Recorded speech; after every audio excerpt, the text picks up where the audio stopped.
오늘 우리에게 주시는 하나님의 말씀은 요한복음 21장 15절에서 25절까지 말씀입니다. 한 절씩 교독하겠습니다. 그들이 조반 먹은 후에 예수께서 시몬 베드로에게 이르시되 요한의 아들 시몬아 네가 이 사람들보다 나를 더 사랑하느냐 하시니 이르되 주님 그러하나이다. 내가 주님을 사랑하는 줄 주님께서 아시나이다. 이르시되 내 어린 양을 먹이라 하시고 또 두 번째 이르시되 요한의 아들 시몬아 내가 나를 사랑하느냐 하시니 이르되 주님 그러하나이다. 내가 주님을 사랑하는 줄 주님께서 아시나이다. 이르시되 내 양을 치라 하시고 세 번째 이르시되 요한의 아들 시몬아 네가 나를 사랑하느냐 하시니 주께서 세 번째 내가 나를 사랑하느냐 하심으로 베드로가 근심하여 이르되 주님 모든 것을 아시오매 내가 주님을 사랑하는 줄을 주님께서 아시나이다. 예수께서 이르시되 내 양을 먹이라.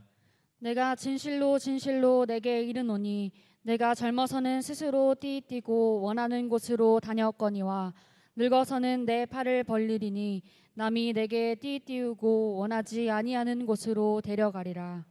이 말씀을 하심은 베드로가 어떠한 죽음으로 하나님께 영광을 돌릴 것을 가리키심이러라. 이 말씀을 하시고 베드로에게 이르시되 나를 따르라 하시니 베드로가 돌이켜 예수께서 사랑하시는 그 제자가 따르는 것을 보니 그는 만찬석에서 예수의 품에 의지하여 주님, 주님을 파는 자가 누구 오니이까 묻던 자더라. 이에 베드로가 그를 보고 예수께 여짜오되 주님 이 사람은 어떻게 되겠사옵나이까. 예수께서 이르시되 내가 올 때까지 그를 머물게 하고자 할지라도 내게 무슨 상관이냐 너는 나를 따르라 하시더라. 이 말씀이 형제들에게 나가서 그 제자는 죽지 아니하겠다 하였으나 예수의 말씀은 그가 죽지 않겠다 하신 것이 아니라 내가 올 때까지 그를 머물게 하고자 할지라도 네게 무슨 상관이냐 하신 것이로라. 이 일들을 증언하고 이 일들을 기록한 제자가 이 사람이라. 우리는 그의 증언이 참된 줄 아노라. 예수께서 행하신 일이 이 외에도 많으니 만일 낱낱이 기록된다면 이 세상이라도 이 기록된 책을 두기에 부족할 줄 아노라. 아멘. 원하고 바라고 기도합니다. 언제나 우리의 마음 가운데 부활하신 주님을 원하고 바라고 주님을 바라보고 기도하는 우리 중앙의 성도님들 되시기를 주님의 이름으로 축복합니다. 이제 우리 중앙 바이블 아카데미 또 금요 기도회와 연계해서 다시 또 시작을 합니다. 여러분 하나님의 말씀을 묵상하고 또 배우는 일에 최선을 다하시기 바랍니다. 그래서 여러분 보이지 않는 광야 같은 인생길 가는 거잖아요. 주님의 말씀이 내 발에 등이 되고 내 길에 빛이 되고 주님 말씀이 지혜와 영감이 되어서 이 어려운 때에 말씀 붙잡고 승리하고 또 이 어려운 때에 하나님의 말씀이 내 삶의 이정표가 되는 우리 중앙의 성도님들 되시기를 주님의 이름으로 축복합니다. 부활절 세 번째 주일입니다. 오늘 이 시간에는 내가 나를 더 사랑하느냐 하는 제목으로 말씀을 나눕니다. 여러분 살면서 사랑한다, 사랑해 하는 이런 말 자주 하십니까? 네. 사실 저도요, 뭐 이렇게 강단에서 우리 성도님들 전체를 대상으로 뭐 사랑합니다, 뭐 사랑하는 성도님들 이렇게 이제 이야기는 하지만 사실 개인적으로 뭐 가족이나 가까운 사람한테 사랑해, 사랑한다 뭐 이런 얘기 잘 쑥스러워서 잘 못하고 안 하는 편이었어요. 근데 이제 결혼해서 아이를 낳고 아이를 키우면서 이 아이에게만큼은요 자연스럽게 아빠가 너 사랑해? 아빠가 사랑하는 거 알지? 사랑한다 아들아 뭐 이런 사랑의 표현들을요 자연스럽게 또 그리고 자주 하게 되더라고요. 그런데 가끔 제 아내가 뜬금없이요 당신 나 사랑해? 하고 이렇게 물을 때가 있어요. 그러면 이제 뭐 당연히 사랑하지 뭐 이제 이렇게 이제 얼버무리면서 넘어가려고 하면요 딱 거기서 이제 끝나면 좋은데 당신 근데 정말로 나 사랑해? 또 이렇게 한 번 더 물어요. 그러면 이제 긴장하기 시작하는 겁니다. 야, 이게 무슨 큰일이 났나? 막 긴장하고 막 식은땀이 흐르고 그 다음에 어떤 말이 이어질지 이렇게 긴장하면서 기다리게 되더라고요. 여러분 어떻습니까? 저만 그런가요? 예. 아마 그런 경험들이 많이 있으실 거라고 생각이 돼요. 제가 어떤 수필을 읽어보니까 한국인의 포장 감각에 대해서 쓴 글을 읽은 적이 있습니다. 서양 사람들은요, 사고를 할 때 가방 사고를 한대요. 가방. 그리고 한국 사람은 보자기 사고를 한답니다. 여러분, 이 보자기가요, 잘 아시다시피 가방에 비해서 어떤 물건을 싸거나 포장할 때 물건의 크기나 모양이나 색깔 이런 거에 별로 구애받지 않고 그것을요 이렇게 잘 싸매고 포장할 수 있는 그런 보자기 아니겠습니까? 그렇기 때문에 한국 사람들이 보자기 사고를 한다 하는 말은 어떤 의미냐면, 한국 사람들은요 자기 본심을요 보자기에 싸듯이 꽁꽁 싸가지고 다른 사람이 잘 알 수 있도록 잘 드러내지 않는 그런 성향이 있다는 거예요. 쉽게 말하면 이런 거죠. 자기 감정을 잘 드러내지 않는, 노출하지 않는다는 겁니다. 우리의 부부 사이에서 혹은 우리의 부모 자녀 사이에서 자신의 감정 표현에 인색하거나 익숙하지 않은 이유가 바로 이와 같은 보자기 사고를 하는 문화적인 또 그리고 민족적인 배경이 있다 하는 그런 이야기입니다. 그래서 사랑해, 사랑한다 하는 이 말을 담는 것이요 대단히 쑥스러워할 때가 많아요. 뭐 사랑하는 거 뭐 꼭 말해야 알아? 말해야 알죠. 말 안 하는데 어떻게 알아요? 말해야 합니다. 근데 우리는 쑥스러우니까 그거 꼭 말해야 알아? 뭐 이렇게 하면서 또 넘어갈 때도 많죠. 그런데 저는요 목회하면서 또 그리고 생활 가운데 저의 삶 가운데에 이 사랑해, 사랑한다 하는 이 말 한마디가 참 많은 놀라운 변화와 기적을 일으키는 것을요 참 많이 보고 경험했습니다. 사랑한다는 말 한마디에 용기를 얻어가지고요 다시 자신의 인생을 힘있게 새롭게 출발하는 사람도 봤고요, 그 다음에 거의 매일 밤을 눈물로 지새우는 사람이 자신의 방문을 걸어 잠그고 자신의 마음의 문을 걸어 잠그고 세상과 소통하지 않던 사람이 사랑해, 사랑한다 하는 이 말 한마디에 웃음 가득한 얼굴로 그 마음의 문을 열고 방문을 열고 나와가지고요 새롭게 새 삶을 시작하는 그런 모습도 봤습니다. 저는요 그런 모습들을 통해서 이 사랑이라는 것이 정말로 위대한 힘을 가지고 있구나 다시 한번 깨닫게 됩니다. 그런데 세상 일만 그런 것이 아니죠. 여러분, 영적인 문제도 저는 마찬가지라고 생각합니다. 예수님과 우리 사이에 오가는 사랑의 고백들이 참 많이 있어요. 그런데 그 사랑의 고백들을 통해서 우리의 삶에, 특별히 영적인 우리의 삶에 놀라운 변화와 기적을 경험하게 만듭니다.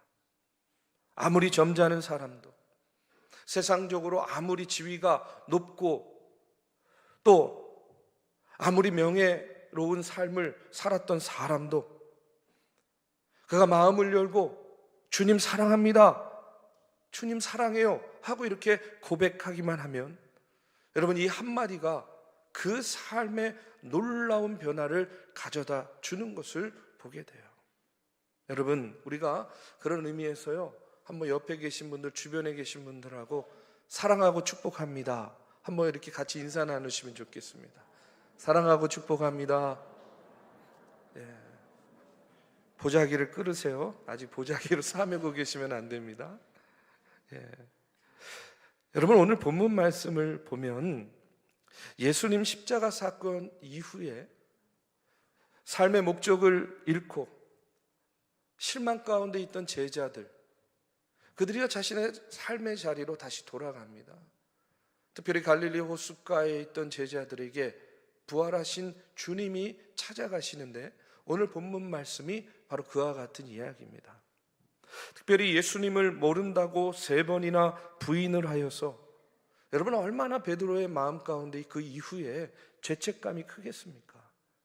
그런 죄책감에 사로잡혀 있는 베드로를 찾아오셔서 그를 만나 주시고 베드로에게 3번이나, 한 번도 아니에요, 3번이나 내가 나를 사랑하느냐 하고 이렇게 물어주시고 있어요. 여러분, 예수님을요 모른다 부인한 이 베드로의 입장에서 보면 지금 부활하신 주님이 자기를 찾아온 것도 사실 그 얼굴 보기 얼마나 민망합니까? 그렇죠? 부끄럽죠. 그런데 예수님이 네가 나를 사랑하느냐?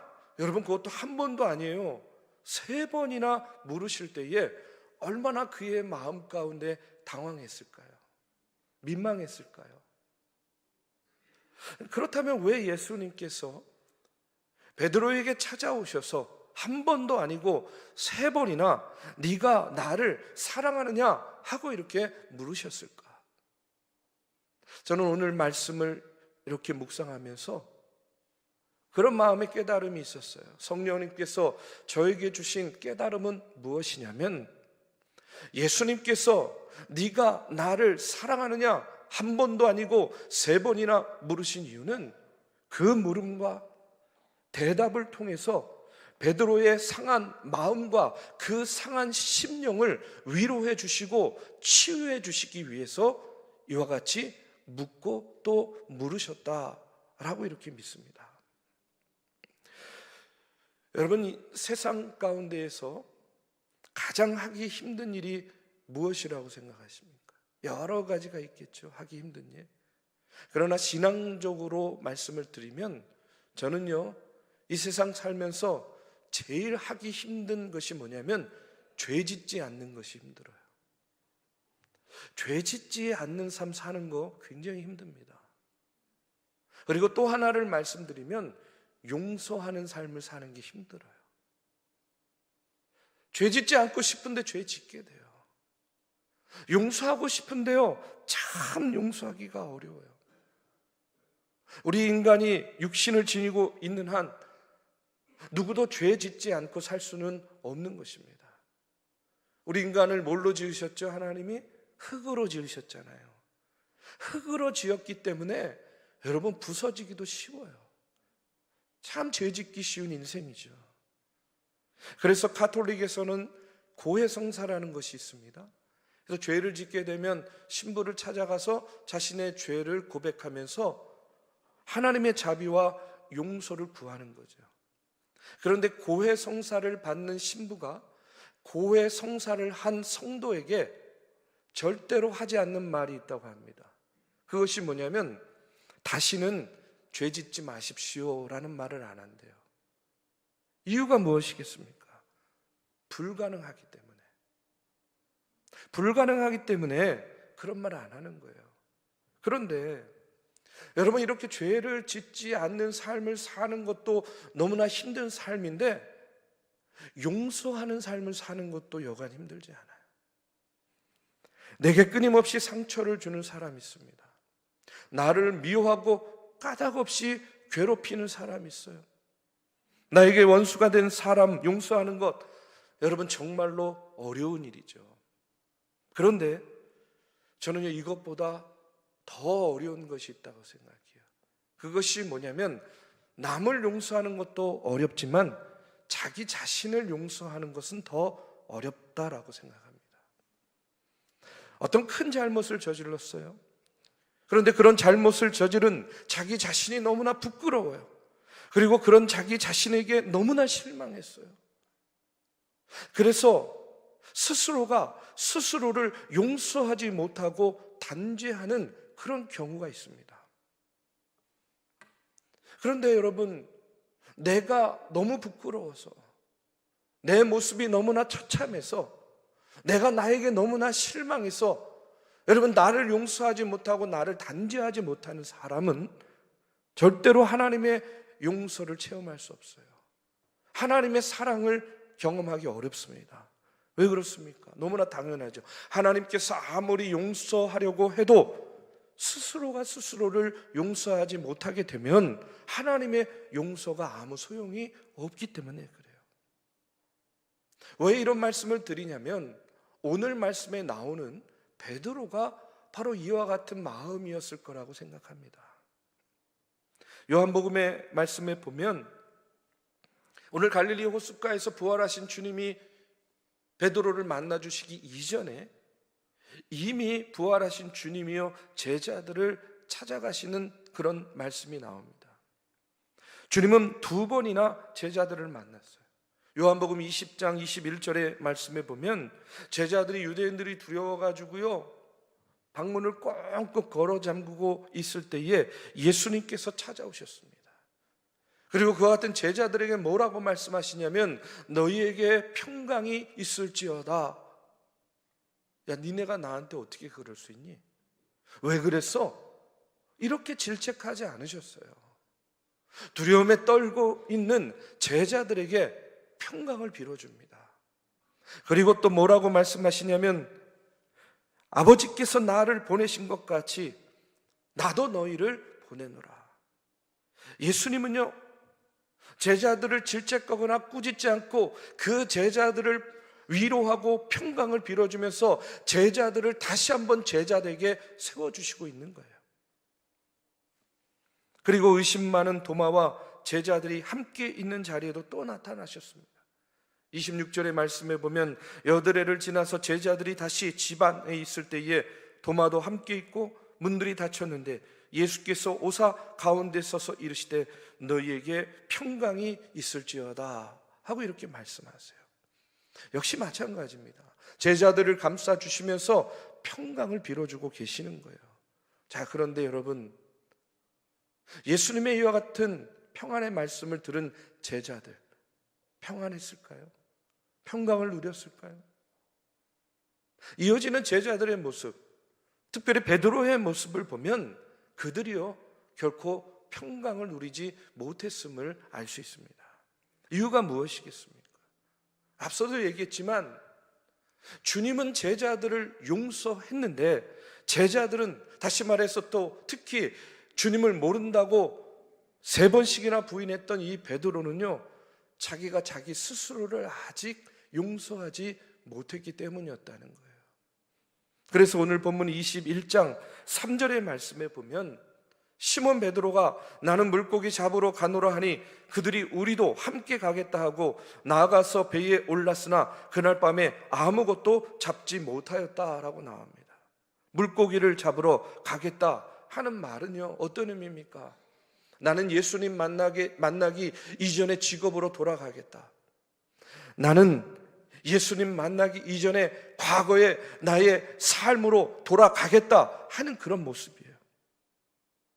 베드로가 예수님의 제자된 삶을 살다가 그가 배신을 하였지만 그 배신의 땅 예루살렘을 등지고 낙향해서 이제는요 제자이기를 포기하고 그저 평범한 갈릴리의 어부로 살아가겠다는 겁니다. 오늘 이 말씀을 보면서 그런 생각이 들어요. 예수님은 부활했는데 아직 베드로는 부활하지 못했구나. 분명 주님께서는 부활하셨지만 아직 베드로는 그렇지 못했다는 거예요. 주님의 부활이 주님만의 부활로 그쳤지 베드로의 부활로 이어지지 못하고 있었던 겁니다. 앞서도 얘기했지만 베드로는 벌써 2번씩이나 부활하신 주님을 만났지만 아직 예수님의 죽음이 나를 위한 죽음이고 예수님의 부활이 나를 위한 부활이라는 이 부활 신앙을 베드로가 아직 갖지 못하고 있었어요. 부활 신앙이 없으니까 주님의 부활이 내 안에 들어와서 확신이 되고 믿음이 되고 헌신이 되고 전적으로 자기의 삶을 맡기지 못하고 있는 겁니다. 여전히 실패와 좌절, 절망과 낙심, 수치심, 민망함으로 가득 찼던 이 베드로는요 자신의 이전의 삶으로 돌아가기를 결심하고 있는 거예요. 그런데 그런 베드로를 부활하신 주님이 찾아보신 겁니다. 그의 상한 심령, 그의 상처받은 영혼, 그 상한 심령과 상처받은 영혼을 다시 회복시키고 치유해 주시기 위해서 부활하신 주님은 베드로를 찾아가신 거예요. 그리고 그에게 묻습니다. 네가 나를 사랑하느냐? 베드로야, 네가 나를 사랑하느냐? 베드로야, 네가 나를 사랑하느냐? 이와 같은 물음에 베드로도 대답합니다. 주님, 내가 주님을 사랑합니다. 주님 사랑합니다. 주님 사랑하는 줄 아시지 않습니까? 이렇게 예수님이 묻고 베드로가 대답하고 고백하면서 그의 마음이 치유되기 시작하는 거예요. 그의 마음이 회복되기 시작하는 겁니다. 그리고 그가요, 삶의 새 힘을 발견하고 새 힘을 얻게 되는 거예요. 예수님과 베드로의 이 사랑의 질문과 고백이 베드로와 주님과의 관계를 회복시켜 놓은 겁니다. 우리 사랑하는 믿음의 성도 여러분, 저는요, 사랑한다는 말 많이 하면 할수록 좋다고 생각해요. 사랑한다는 말은요, 언제 해도 늦지 않다고 생각합니다. 남편에게, 아내에게, 자녀들에게, 그리고 부모님들에게 여러분, 사랑한다 하는 그런 고백을 아끼지 마시기 바랍니다. 저는 우리 믿음의 성도들 간에도 우리가 사랑한다는 이 말 인색할 필요가 없다고 생각합니다. 무엇보다 매일, 매 순간 주님 사랑합니다, 주님 사랑합니다, 주님에 대한 사랑을 고백할 때에 여러분, 그 고백하는 동안 내 상한 마음과 내 상한 심령이 치유되고 회복되는 귀하고 놀라운 역사를 우리가 경험하게 될 줄로 믿습니다. 그런 의미에서 우리 다시 한번 주변에 계신 분들과 사랑하고 축복합니다. 우리 한번 다시 한번 인사하시겠습니다.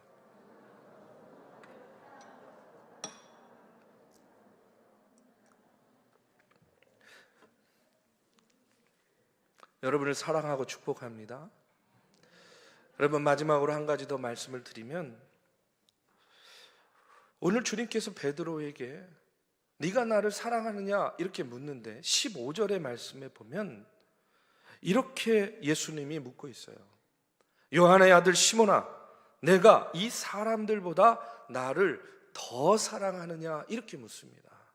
그냥 사랑하느냐 이렇게 묻는 것이 아니라 네가 나를 더 사랑하느냐. 영어 성경에 보면요, more than thes라고 나와 있어요. 그러니까 번역은요, 이 사람들보다 이렇게 번역되어 있지만 어떻게 보면 이것들보다, 사람을 포함해서 이 모든 것들보다 나를 더 사랑하느냐 하고 이렇게 묻고 계신 거예요. 이것들이 뭡니까? 지금 너의 생계를 책임지고 있는 배, 너의 생계를 책임지고 있는 그물, 또 네가 그물을 던져서 잡는 물고기, 그리고 내 주변에 있는 너를 사랑하는 너의 사람들, 그것들, 그 사람들보다 네가 나를 더 사랑하느냐 하고 이렇게 묻고 계시는 거예요. 왜 예수님이 더 사랑함을 묻고 계실까요? 저는요, 이렇게 말씀드리고 싶어요. 주님은요, 세상의 것과 주님의 것, 또 세상 사람과 주님 사이에서 차이를 확인하고 싶으신 거다. 차이가 있어야 된다는 거예요. 여러분, 이게 무슨 말입니까? 한번 생각해 보십시오. 주님 사랑합니다. 주님 사랑합니다. 그런데 주님도 사랑하고 물질도 사랑합니다. 주님도 사랑하고 세상 지위와 명예도 사랑합니다. 주님도 사랑하고 이것저것 다 사랑할 수밖에 없습니다. 만약에 이런 고백을 한다고 한번 생각해 보세요. 여러분, 주님은요, 결코 그런 사랑을 원하지 않는다는 겁니다. 주님께서 원하시는 것은 다른 것과 동일하게 사랑하는 여러 가지 중에 한 가지로 주님을 사랑하는 것이 아니라 그 모든 것들보다 더 주님만을 사랑하기를 원하신다는 거예요.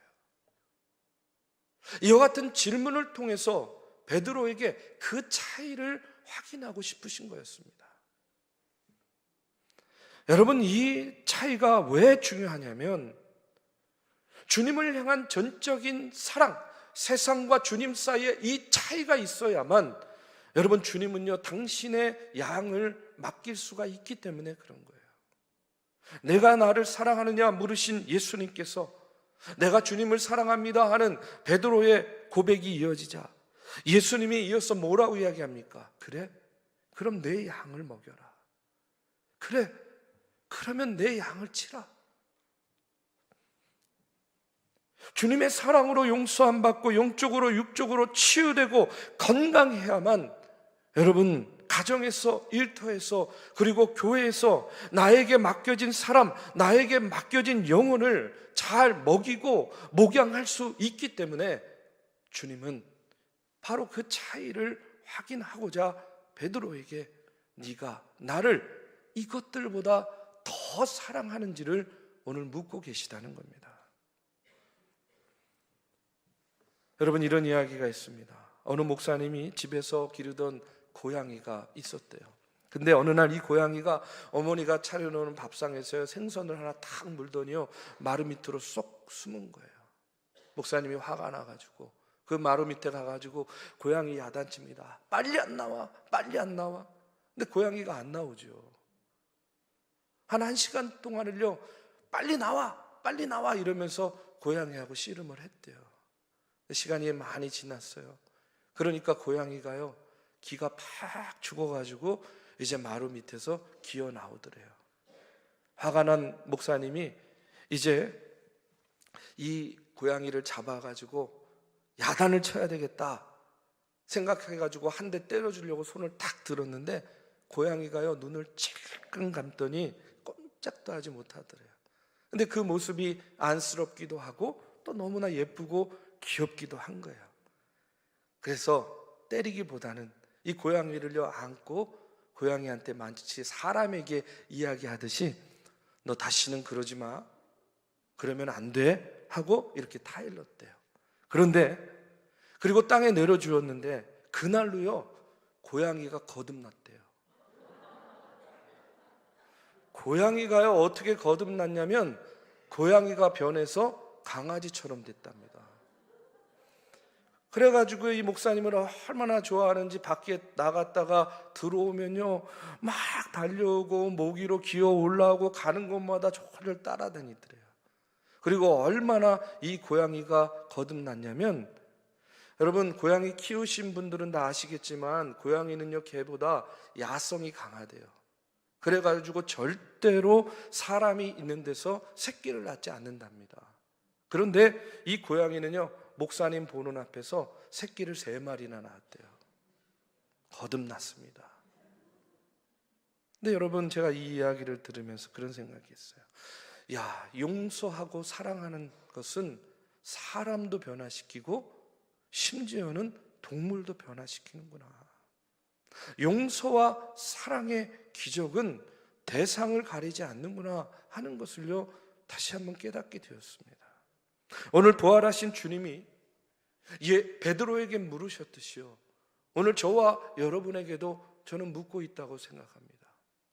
아무개야, 네가 사람들보다 이 세상의 것들보다 나를 더 사랑하느냐? 여러분, 그와 같은 물음에 어떻게 대답하시겠습니까? 네, 내가 주님을 최고로 사랑합니다. 내가 주님을 1등으로 사랑합니다. 아니, 미치도록 사랑합니다. 여러분, 우리가 이렇게 고백해야 되겠죠. 고백할 수 있습니다. 그런데 중요한 것은 뭐냐면 이 고백이 우리의 입술의 고백으로만 끝나면 안 된다는 거예요. 이 사랑과 용서의 고백이요 우리의 삶을 통해서 드러나고 나타나야 되지 않겠습니까? 가족, 직장 동료, 그리고 사랑하는 성도들 간에 용서와 사랑의 모습으로 여러분 우리가 보여지고 나타내질 때에 여러분, 우리의 고백이 주님이 원하시는 그 고백이 될 줄로 믿습니다. 베드로를 보십시오. 내가 정말로 주님을 사랑합니다 하는 그 고백대로 그가 살았습니까? 안 살았습니까? 살았잖아요. 그 이후에는 정말로 주님이 그의 삶의 1등이 되었어요. 정말로 주님 보시기에 합당한 믿음의 삶을 살고 순교합니다. 여러분, 우리의 가정에 주님의 사랑으로 용서와 치유와 회복의 놀라운 역사가 나타나기를 주님의 이름으로 축복합니다. 저는요, 오늘 말씀을 준비하면서 참 그런 기도가 절로 나왔어요. 우리 중앙교회가 더 사랑하는 교회, 더 용서하는 교회, 우리 성도들의 마음 가운데 있는 그 상처들이 치유되고 회복되어서 지금보다 더 따뜻한 교회, 지금보다 더 격려가 넘치는 교회, 지금보다 더 칭찬이 넘치는 그런 교회가 되어야 되겠다. 그래서 누가 와도 주님의 향기를 맡을 수 있는 교회, 주님을 최고로 사랑하는 그런 교회가 되어야 되겠다. 여러분, 오늘 베드로를 찾아가서 그의 상한 마음과 심령을 치유해 주시면서 네가 나를 이것들보다 더 사랑하느냐 묻고 계시는 그 주님의 물음을 여러분 마음속에 다시 한번 간직하시기 바랍니다. 내가 이것들보다 나를 더 사랑하느냐? 여러분, 오늘 이 주님의 물음에 각자 여러분의 답을 안고 세상에 돌아가셔서 그 고백대로 여러분 살아가고 살아내는 우리 중앙의 성도님들 되시기를 주님의 이름으로 축복합니다.